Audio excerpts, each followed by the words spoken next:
بجی ہے چند سانسیں یا نبی تشریف لے آؤ کہ رستا تک رہی ہے آپ کا بیمار کی چوکھٹ۔ اس نے خط لکھا اپنے دوست حبیب یمنی کے پاس اور اس میں لکھا تھا، ذرا توجہ سے سننا ایمان تازہ ہو جائے گا۔ میں بتانا چاہتا ہوں میرا نبی کتنی شان والا ہے۔ اس نے اپنے حبیب یمنی کو خط لکھا۔ حبیب یمنی ابو جہل کے بزنس پارٹنر بھی تھے اور اس کے ہم سبق ساتھی بھی تھے، بچپن کے دوست بھی تھے اس کے۔ اس نے خط لکھا کہ تم حکیم بھی ہو اور بڑے عقل مند بھی ہو، لیکن آؤ ایک بات ہے تم سے کرنی ہے، جیسی میرا خط تمہیں ملے فوراً چلے آنا مکے میں۔ یہ خط حبیب یمنی تک پہنچا، جیسی خط ان کے پاس پہنچا انہوں نے فوراً سفر شروع کیا، مکے کی سرحد پر آئے۔ ابھی مکے میں داخل نہیں ہوئے ہیں کہ ابو جہل پہلے ہی باہر کھڑا ہو گیا تھا اور ہاتھ میں روئی لے کے کھڑا تھا۔ حبیب یمنی کو آتے دیکھا، اتارا نیچے کا، نیچے اتر، نیچے اترے حبیب یمنی کا اب کیا کہنا ہے؟ کہا پہلے یہ روئی لو اپنے کانوں میں لگا لو۔ کہا کس لیے؟ کہا کہ محمد کی آواز تمہارے کانوں تک نہ پہنچ جائے۔ کہا اس سے کیا ہو جائے گا؟ کہا تم نہیں جانتے ہو اس کی آواز جن کے کانوں تک پہنچ جاتی ہے پھر وہ انہی کی بولی بولنے لگ جاتا ہے، انہی کی بولی بولنے لگ جاتا ہے۔ حبیب یمنی نے کہا چل ٹھیک ہے یار، بتا کیوں تو نے بلایا کس لیے ہے؟ کہا یار تجھ سے سچ بتاؤں؟ کہا ہاں۔ کہا رشتے میں بھتیجا لگتا ہے لیکن باتیں بڑی عجیب کرتا ہے۔ کہا کیا کہ ہمارے خداؤں کو برا کہتا ہے، کہتا یہ پتھر کے خدا ہیں، یہ کچھ نہیں دے سکتے۔ وہ کہتا کہ ایک خدا ہے اور سب کو مرنا ہے، مرنے کے بعد اپنے اپنے زندگی کے اعمال کا حساب بھی دینا ہے۔ کہا یار ذرا سچ بتا کہ بندہ مر کے پھر سے زندہ ہو سکتا ہے؟ حبیب یمنی چونکہ پڑھے لکھے انسان تھے، کہنے لگے یار باتیں تو وہ سچی کرتا ہے، جس نے جب کچھ نہ تھے تب پیدا کر دیا تو اگر وہ مارنے کے بعد پیدا زندہ کر دے تو کون سی بڑی بات ہے؟ کہا یار ذرا ساتھ چل۔ ہاتھ پکڑا ابو جہل نے حبیب یمنی کا، اپنے نبی کی شان ملاحظہ کرو، اپنے گھر میں لایا۔ اب حبیب یمنی کہتے بلایا کس لیے ہے تو نے؟ کہا یار میں نے تجھے اس لیے بلایا ہے ذرا اس کا علاج تو کر دے، تو حکیم ہے نبض پکڑ کے دیکھ لے، اس کا علاج کرنا ہے۔ حبیب یمنی کہتے ہیں ٹھیک ہے بلاؤ، میں ہاتھ پکڑ کے دیکھوں گا۔ اب ذرا توجہ سے سننا، یہ دشمن کی بولی ہے، سچ وہ ہوتا ہے جو سر چڑھ کے بولا کرتا ہے۔ اگر کوئی اعلیٰ حضرت کو گالی دے تو اس کے بکواس کرنے سے اعلیٰ حضرت کے رتبے کم نہیں ہو جاتے ہیں۔ مخالف اسی کے ہوتے ہیں جو حق پہ ہوا کرتا ہے، دشمن اسی کے ہوتے ہیں جو سچ پہ ہوا کرتا ہے، کبھی اہل غیرے کا کوئی مخالف نہیں ہوا کرتا ہے۔ ذرا توجہ سے سننا پیارے، ابو جہل نے کہا تھا کہ میں نے تجھے علاج کے لیے بلایا ہے۔ کہا ٹھیک ہے بلاؤ۔ کہا کیا کرے گا؟ کہا نبض پکڑ کے دیکھوں گا۔ ابو جہل کہنے لگا یار اگر تو نے نبض پکڑ لی تو بات ہی ختم ہو جائے گی۔ کہا کس لیے؟ کہا ہاتھ مت پکڑ لینا۔ کہا کیوں؟ کہا جو اس کے ہاتھ میں ہاتھ دے دیتا ہے پھر وہ بولی اس کی بولنے لگ جاتا ہے۔ کہا یہ کہنا کیا چاہتا ہے؟ تب ابو جہل نے کہا تھا یار سن بات سچی ہے لیکن ذرا دماغ میں اتار لینا۔ ایک دن میں گیا تھا محمد کے پاس اور میرے ہاتھ میں پتھر تھے، میں نے جا کے کہا تھا بتا میری مٹھی میں کیا ہے، تو انہوں نے میری طرف دیکھا اور دیکھنے کے بعد کہا اگر میں بتاؤں تو کیا کمال ہوگا، اگر یہ خود بتائیں جو تیری مٹھی میں تب کمال ہو جائے گا۔ کہا میں خوش ہو گیا، میں سوچنے لگا یار اب تو یہ پھنس گئے ہیں، میرے ہاتھ میں پتھر ہے اور پتھر بولا نہیں کرتے ہیں۔ کہا یہ سوچ کے میں نے کہا ٹھیک ہے انہی سے کہلوا دو۔ میرے نبی نے فرمایا کنکریو، اگر میرے نبی نے فرمایا جو تیری مٹھی میں ہے اگر میں بتاؤں گا تو کوئی کہے گا کسی نے بتا دیا ہوگا، آخر اس مٹھی میں رہنے والی چیز سے پوچھ کے ہم کون ہیں۔ جیسی اس نے کہا بہت خوش ہوا، کان کے قریب مٹھی لگائی، جیسی کان کے قریب لگائی تو پتھر کہہ رہے تھے لا الہ الا اللہ محمد رسول اللہ۔ ابو جہل کہنے لگا او یار یہ ہاتھ کا کمال ہے، ہاتھ مت پکڑ لینا، اگر اس کا ہاتھ پکڑ لو تو بات ہی ختم ہو جاتی ہے، ہاتھ یہاں پکڑتا ہے رب کی رحمت پہ جا کے چھوڑ دیتا ہے۔ اللہ اکبر۔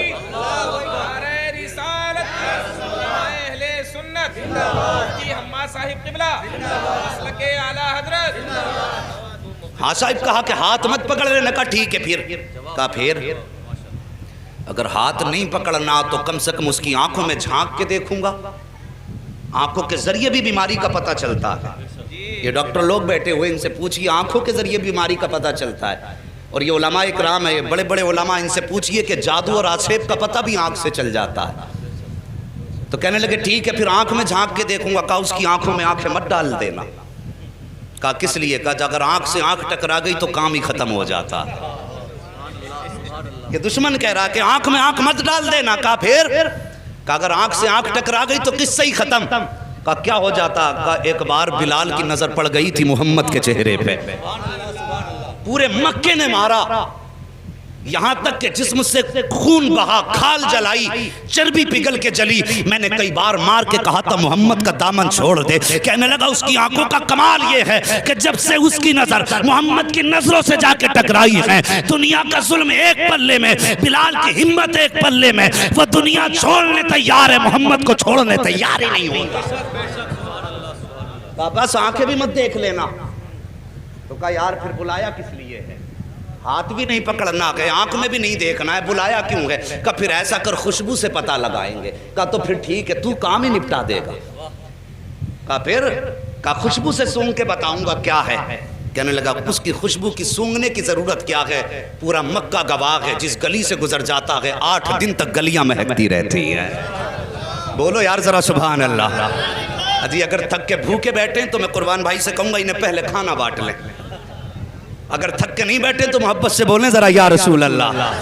اللہ سلامت رکھے۔ اللہ آج کی گرمی تیرے محبوب کے ذکر کے لیے برداشت کی ہے، مالک قیامت میں محبوب کی زلفوں کا سایہ عطا فرما دینا۔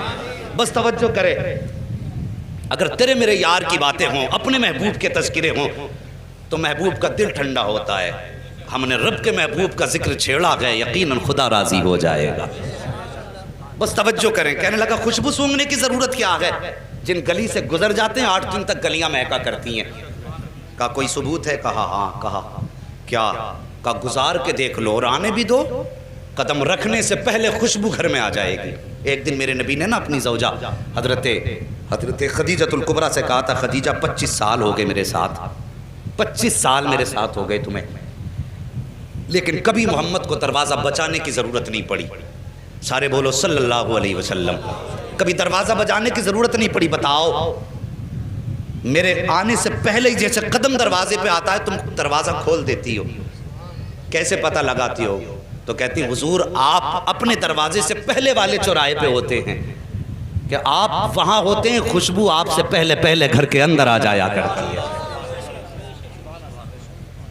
امام احمد بن حنبل کے پاس ایک بزرگ آیا کہ کہنے لگے حضرت مجھے بیٹی کو رخصت کرنا ہے،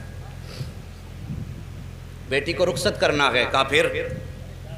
کہا میری بیٹی پیدا ہوئی، مجھے بڑی خوشی ہوئی، میں نے منت مانگ لی تھی کہ اپنی بیٹی کو دنیا کی ساری چیز جہیز میں دینی ہے۔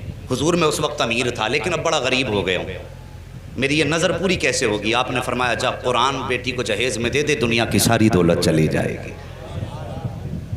حضور کی بارگاہ میں بزرگ آئے، عمر رسیدہ تھے، کہنے لگے حضور میں بیٹی کو رخصت کرنا چاہتا ہوں، حضور کوئی تحفہ آپ کی طرف سے ہو جائے۔ میرے نبی نے فرمایا جاؤ بیری کی لکڑی توڑ کے لاؤ۔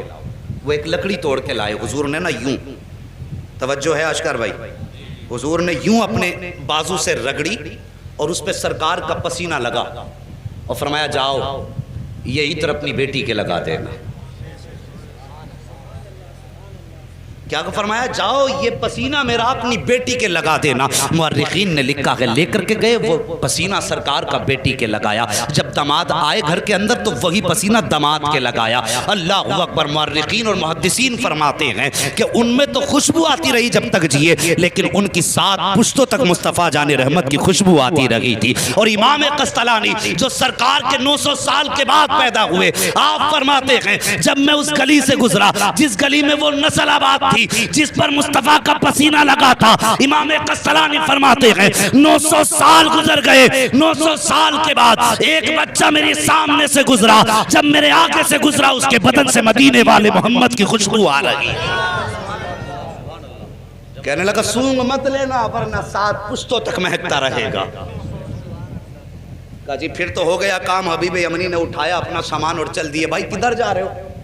کہا علاج کا تو یہ طریقہ ہی نہیں بچا، ہاتھ میں نہیں دیکھ سکتا، آنکھ میں نہیں جھانک سکتا، خوشبو میں نہیں سونگ سکتا، تو بتا پھر علاج کیسے کروں گا؟ بھائی راضی ہو جا، غصہ نہ ہو، ٹھنڈے دماغ سے ذرا کام لے، بیٹھنا ہم انتظام کر لیں گے۔ کہا پھر؟ کہا ملاقات کر لے۔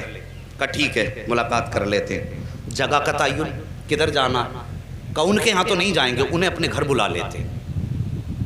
توجہ کرنا، کیا کہا؟ انہیں اپنے، ذرا سارے کہہ دو، اپنے گھر بلا لیں گے، اپنے۔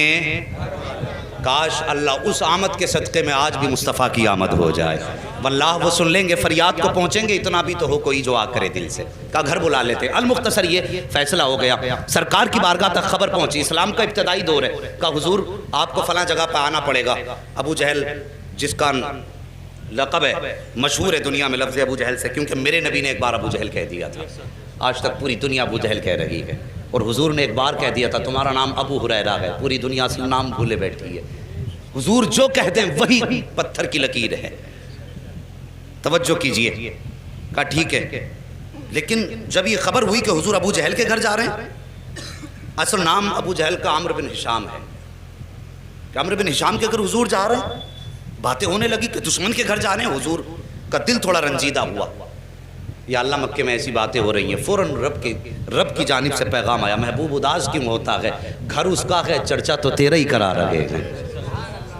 خرچ اس کا ہے چرچا تو تیرا ہی ہے نا، پریشان کیوں ہوتا ہے. اللہ اکبر. اب سرکار کو دعوت دے دی گئی. اب ابو جہل کی پلاننگ دیکھو. کہنے لگا سنو بھائی، میں نے یہ سنا جب وہ آتے تو تم اس کی عزت کے لیے کھڑے ہو جاتے ہو. آج وہ آئے نا تو کوئی کھڑا مت ہو جانا، اپنی جگہ سے مت اٹھ جانا، تاکہ انہیں لگے کہ ان کی اوقات کیا گئی. اسے معلوم نہ تھا آج پالا کس سے پڑ گیا ہے، یہ جانتا نہیں تھا آج کس سے پنگا لے رہا ہے. کہا اٹھنا مت، تاکہ انہیں اپنی عزت کا پتہ چل جائے. لیکن یہ اپنی پلاننگ کر رہا تھا. ادھر رب نے فرمایا جبریل جی رب جلیل. کہا کیا کر رہے ہو؟ کہا رب حکم فرما دے. کہا آج ابو جہل کے گھر میں پلاننگ ہو رہی ہے، محبوب آئے تو پھر کسی کو اٹھنا نہیں ہے. کہا جاؤ فرشتوں کی جماعت ساتھ لے کے چلے جاؤ، اور جتنے بیٹھے ہیں نا ابو جہل عتبہ شیبہ بڑے بڑے دشمن، سب کے پیچھے جا کے ایک ایک فرشتہ کھڑا کر دو. جیسے محبوب پہنچے اور جو اٹھنا نہ چاہے، جبریل تیری ذمہ داری ہے کان پکڑ کے اس کو سیدھا کھڑا کر دینا. آج بھی لوگ بھوکا کرتے ہیں کہ سلام کھڑے ہو کے کیوں پڑھتے ہو. قیام تعظیمی یہ رب کراتا ہے، اور قیام تعظیمی سے روکنا تمہارے باپ ابو جہل کا کام تھا. انہوں نے کہا کھڑا نہیں ہونا کسی کو بھی. اور رب نے فرمایا دیکھوں آج کون کھڑا نہیں ہوگا. محبوب میرا جسے میں چاہوں گا وہ کھڑا ہوگا. اللہ اکبر. جب نبی کو دشمنوں نے گھیرا ہے تب مدد کے لیے جبریل آئے ہیں. اس پہ کئی ساری روایتیں ہیں لیکن وقت کم ہے، میں اس کو بھی بتا کے چلتا. لیکن بس نبی کی شان سن لو. بات کر دی اس نے کہ کوئی اٹھ کے کھڑا مت ہونا. اللہ اکبر. ادھر میرے نبی ساتھ میں چند صحابہ ہیں. اسلام کا ابتدائی دور ہے. ابو جہل کی محفل میں بیٹھے ہوئے ہیں لوگ جماعت در جماعت. اس کے اپنے چاہنے والے بڑے بڑے کافر مکے کے بیٹھے تھے، اور یہ چاہتے تھے نبی کو ذلیل کریں معاذ اللہ، ان کی گردن جھکائیں. لیکن انہیں معلوم نہ تھا فانوس بن کے جس کی حفاظت ہوا کرے وہ شمع کیا بجھے جسے روشن خدا کرے. اللہ اکبر. وہ کیسے شرمندہ کر سکتے تھے جس کو کائنات کو جس کے قدموں سے عزت ملی ہو، اس کو کیسے ذلیل کیا جا سکتا ہے. میرے حضور نے قدم رکھا. ابو جہل نے عتبہ کے کونی ماری، عتبہ نے شیبہ کے کونی ماری، ایک دوسرے کے کونی مار کے کہنے لگے آ گئے اٹھ کے کھڑے مت ہو جانا. لیکن جیسی آئے نا حضور نے بھی دروازے پہ قدم رکھا تھا. پہلا قدم حضور نے اندر رکھا. ابو جہل نے سب کو دیکھا اٹھنا نہیں. جیسی کہا نا اٹھنا نہیں، ابو جہل کے پیچھے جبریل امین کھڑے تھے. سب سے پہلے ابو جہل کا کان پکڑا اور سیدھا کھڑا کر دیا. جب ابو جہل کھڑا ہوا، عتبہ خود کھڑا ہو گیا، شیبہ خود کھڑا ہو گیا،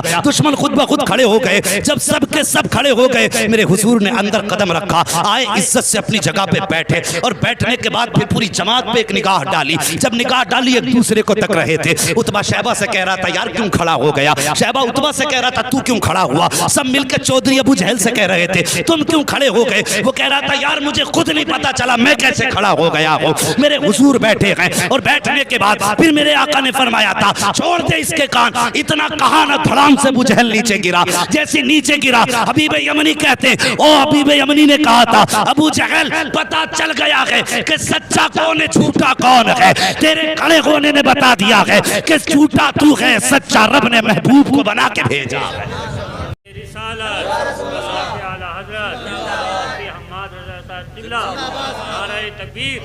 بس توجہ کیجئے پیارے، اللہ سلامت رکھے سب کی نسلوں کو، جتنے بھی مسلک اہل سنت والے ہیں.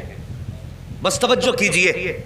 بیٹھ گئے. حبیب یمنی کہنے لگے مجھے اس نے بلایا ہے، اور اس لیے بلایا ہے کہ سنا ہے آپ ایسی ایسی بات کرتے ہیں. میرے نبی نے فرمایا ہاں میں اللہ کا رسول ہوں، خدا ایک ہے، قولوا لا الہ الا اللہ تفلحوا انی رسول اللہ. ہاں میرے نبی نے فرمایا. حضرت حبیب یمنی ابھی ایمان نہیں لائے تھے. کہنے لگے اچھا اگر آپ نبی ہیں تو یہ تو میں بھی جانتا ہوں. کہ نبی جادوگر کا جادو آسمان پہ نہیں چلتا ہے، صرف زمین پہ چلتا ہے۔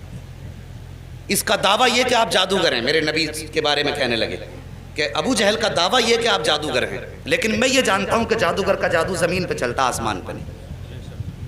اور نبی وہ ہوتا ہے جو دل کے حال جانتا ہے۔